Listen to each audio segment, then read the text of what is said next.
The night was cold, and the wind howled like a wounded animal as Adesoa sat by her tiny window, staring at the moon. Tears streamed down her face, but her heart burned with defiance. Her stepmother, Mama Nosa, had sold her off to Chief Amareg, a wealthy but cruel old man who already had 3 wives. The wedding was in 3 days, and Adesoa knew that if she didn't act fast, her life would be ruined forever. She clenched her fists, remembering her late mother's words, "A woman's strength is not in her silence, but in her courage to choose her own path." Adesoa knew she couldn't run away empty-handed. She needed money, a plan, and someone she could trust. The only person who had ever shown her kindness was her childhood friend, Osaze. He was a carpenter's apprentice in the next village and had once promised to help her if she ever needed it. That night, while the household slept, Adesoa packed a small bag with her mother's jewelry, hidden for years under a loose floorboard, and a change of clothes. She tiptoed past her stepmother's room, her heart pounding so loudly she feared it would wake the entire house. Just as she reached the door, a floorboard creaked. Adesoa. What are you doing? Her younger half-sister, Ahai, stood in the hallway, rubbing her sleepy eyes. Adesoa's breath caught. If Ahai raised an alarm, it would all be over. But instead of screaming, Ahai whispered, "You're running away, aren't you?" Adesoa hesitated, then nodded. Ahai's eyes filled with tears. "Take me with you." Adesoa was stunned. Ahai was only 12, but she had suffered under their stepmother's cruelty too. She couldn't leave her behind. "Come quickly," Adesoa whispered, grabbing her sister's hand.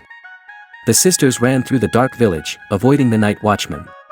By dawn, they reached the next village and found Osaze's workshop. When he saw them, his eyes widened in shock. Adesoa. What happened? She broke down, telling him everything. Osaze didn't hesitate. You can't stay here. The chief's men will search for you. I know someone in Benin City who can help.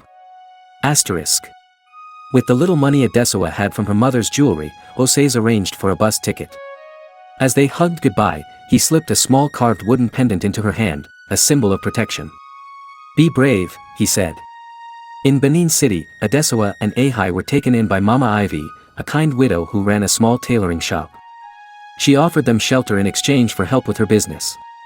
Adesoa worked tirelessly, learning to sew and design clothes. Ahai, despite her young age, helped with cleaning and deliveries. Weeks turned into months. Adesoa's skill grew, and soon, her designs caught the attention of a wealthy merchant's wife. Impressed, the woman sponsored Adesoa's enrollment in a fashion school.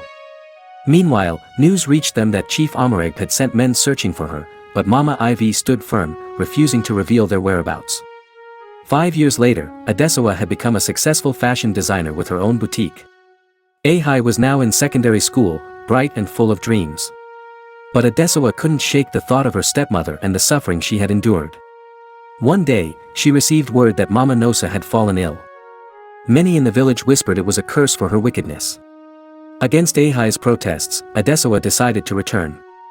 When she arrived, the village was in shock. The ragged girl who had run away was now a confident, wealthy woman. Mama Nosa, frail and bedridden, could barely look at her. Why did you come back? She croaked. Adesoa knelt beside her. To forgive you. Mama Nosa burst into tears. I was cruel, jealous of your mother. I didn't deserve your kindness. Adesoa sighed. Hate would have only poisoned me. I chose to rise above it. Adesoa rebuilt her father's old house, turning it into a sewing training center for young girls. She hired teachers, ensuring no girl in her village would suffer as she had. Years later, when asked about her story, she would smile and say, "Pain is not the end. It's the fire that forges strength. And sometimes, the ones who hurt us the most become the reason we learn to fly." Moral lesson ***. Courage over fear Adesoa's bravery saved her and her sister. Forgiveness heals **. Letting go of hate freed her from bitterness. Education is power **. Her skills gave her independence. This story teaches that no matter how dark the beginning, resilience and kindness can rewrite one's destiny.